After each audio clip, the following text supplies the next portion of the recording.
Technology is getting to be such an X factor that if you don't learn how to apply it well, it can be fatal. In other words, you can look at industries, and the people who learn to apply it well, they prosper. The people who do not apply it well, again, in some cases, they lay down and die. I mean, they just lay down and go bankrupt. And, when I say this to people, and we talk about, technology Darwinism, they're like, well, that's a little harsh. Really? You look in the photography space, was it harsh there? I mean, Kodak went bankrupt. 135,000 employees. One of the largest brand names in the world went bankrupt. Well, at the same time, 135,000 employees, they don't have that now, right? They went bankrupt. Instagram is what? Not even 3 years old and sells for $1 billion?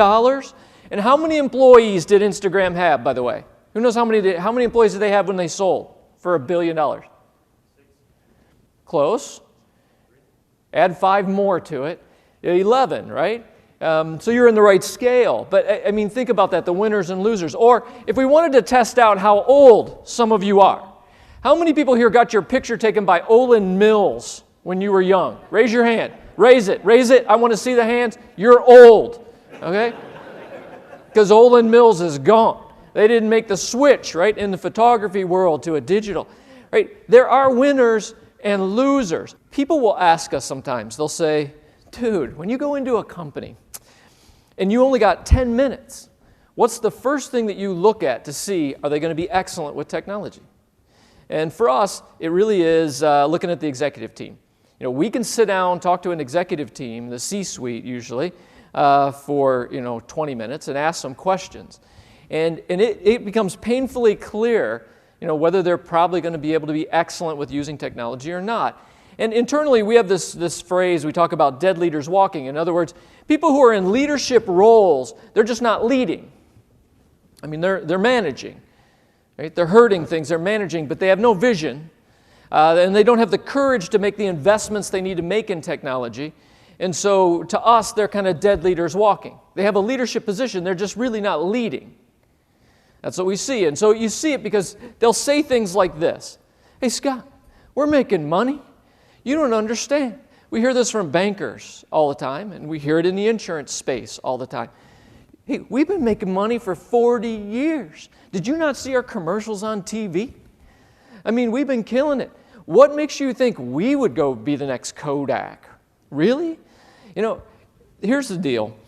Technology comes together to create an inflection point in an industry at different times, right? It hit the travel industry back in the mid-90s when the airlines could connect directly to travelers and they put the travel agents out of business, right? It hit the music space at a different time when digital music and MP3 players and Napster and all these things came together, and all of a sudden Apple comes out and takes the whole retail business away from the industry. Right? It happened in the book space, and Borders died. It will happen in insurance. It just hasn't happened yet. It will happen. And I've heard people in P&C go, oh, Scott, it'll happen in car insurance, and it'll happen in health. It's not going to happen in P&C. Right? I don't know how many times I have heard people say, hey, we're making money. Now, I am sure that's what Blockbuster said, right up until the time they weren't making money. And I am sure, again, let's check your age. How many people here's mother bought from Spiegel Catalog? Spiegel Catalog, raise your hand. Admit that you're old. Yeah? Because Spiegel went out of business. And they were around at the turn of the century and couldn't make it into the e-commerce world. All right? And I'm sure at Spiegel somebody said, we've been making money since 1900. Surely it's going to go on forever, right? But it doesn't. If you were to absolutely maximize everything that you could do with digital plumbing, digital marketing, right? Both sides of technology, right? The outreach and then the organizational lean. You said that's it. But you have organizations that choose, either consciously or unconsciously because they're ignorant, they choose to not use all of it. Then what happens is they basically create risk. And so we call it a technology risk gap. So they introduce risk because they're not maximizing everything they could be doing with the tools. Now, there's lots of excuses for why they don't do this. One is, well, the leaders don't understand it. Another one is they get tired of making investments, or they're weak-willed, right? They don't have the courage to make investments.